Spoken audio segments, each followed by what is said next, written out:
Hello, everybody, and welcome to episode 220 of Optimal Living Advice, the podcast where we take any questions you might have about the many struggles of life and get them answered for you here on the show. I am your host, certified life coach Greg Audino, reminding you before we begin that if you have a question you would like help with on the show, we welcome you to email it to us at advice@oldpodcast.com. And we have a listener who did just that today. She sent in a question about a new guy she's seeing and whether some of his questionable behavior is reflective of a red flag or if she's being too critical and needs to just relax a bit more. I like this question, and I think it provides a really good opportunity to look within ourselves at what we're able to tolerate and justify in relationships. So let's get right to it and try to help out. Here's what she's got for us. I'm in a new relationship that I'm not sure is right for me. I've been seeing a guy, I'll call him Tom, for 3 months. They say opposites attract, but I'm not so sure. It was fun at first, but we are very different. I'm a lot more shy and withdrawn, and he is very loud and outspoken. I don't think I have a hard time dating someone like this, but I feel like he takes it too far. He loves starting fights and arguments if he feels disrespected. He's also really upfront about how he can't help himself around women. That one he's told me he's joking about when I spoke up about it. And I don't actually think he would cheat, but it feels like a lot and I'm just not sure if I can keep up. I'm worried about if I'm being too impatient with him and our differences. I don't want to be wound up too tight, but I also don't want to be blind if I'm dating someone who isn't a good fit. All right, time for me to judge this dude when I know next to nothing about him. Just kidding. This is a good question, and I think it's a very important question for you to be asking, especially based on how you've presented yourself.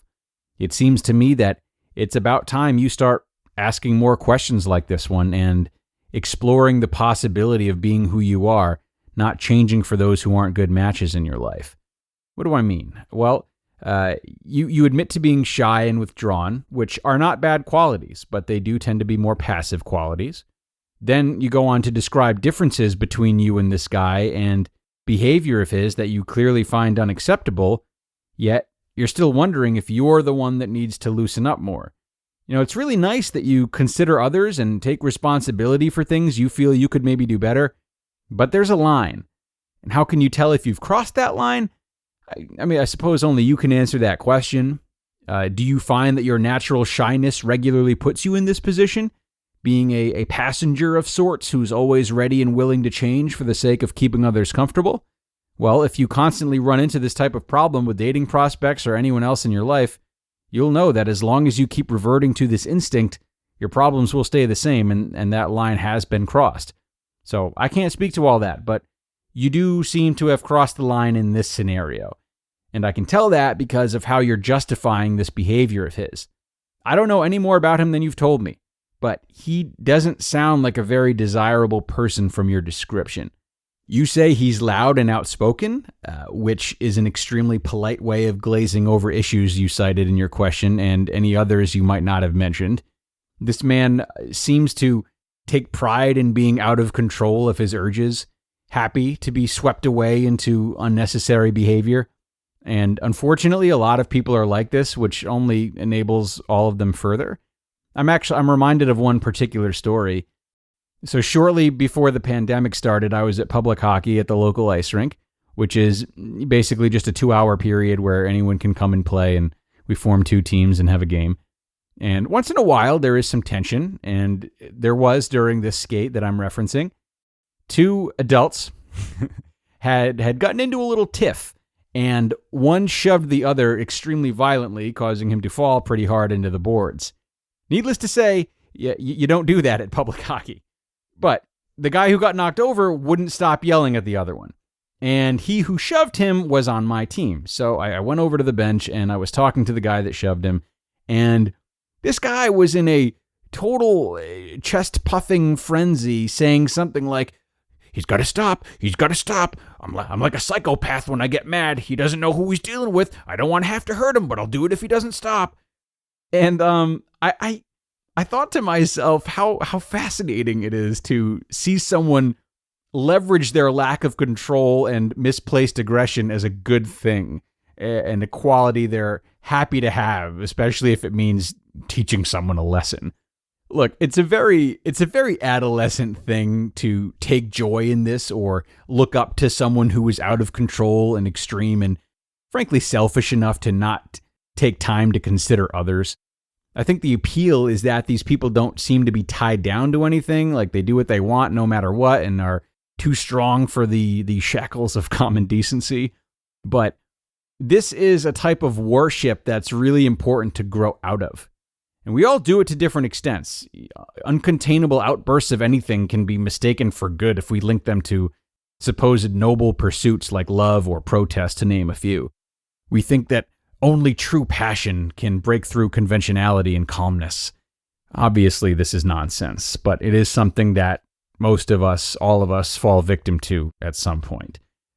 This may even be part of your initial attraction to this guy. You know, if you're naturally shy, it would make sense if you admire him for being someone who is not preoccupied by limitations of expression the way that most shy people like yourself would be. But that's not necessarily a desirable trait to have, not if it's completely uncaged anyway.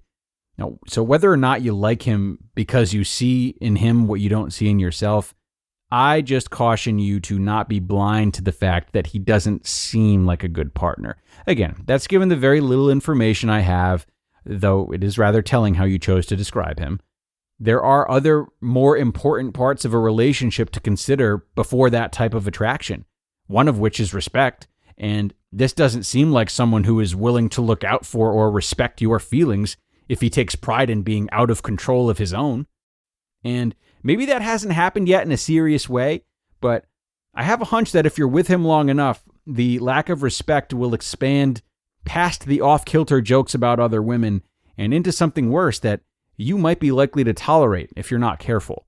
I'm not saying you lack self-respect, but if you do find yourself constantly bending for the better of others, there's work you need to do in being stable within your own identity. This is nothing to panic over. A lot of people have to do this, but you haven't described this guy as the type of person that I would recommend facilitating that growth. Thanks a lot to the asker for sending this one in and for trusting us with this one. I feel like we dove pretty deep today, which is always fun for me, though I tend to worry if it means I'm assuming too much. Who knows? Always trying to do my best for you guys either way. And I think this question serves as a great reminder for us all to look at our own relationships and if we're putting the right values first. It's very easy to be blinded by love sometimes, but if we look at things we've been willing to justify in the past and present, we can get a pretty decent look at whether or not we're allowing ourselves the right amount of self-respect. Okay, folks, all done. Thank you so much for sticking with me through the end and for supporting yet another episode. I'm wishing you all the best out there and looking forward to talking to you all again on Friday. I'll see you there.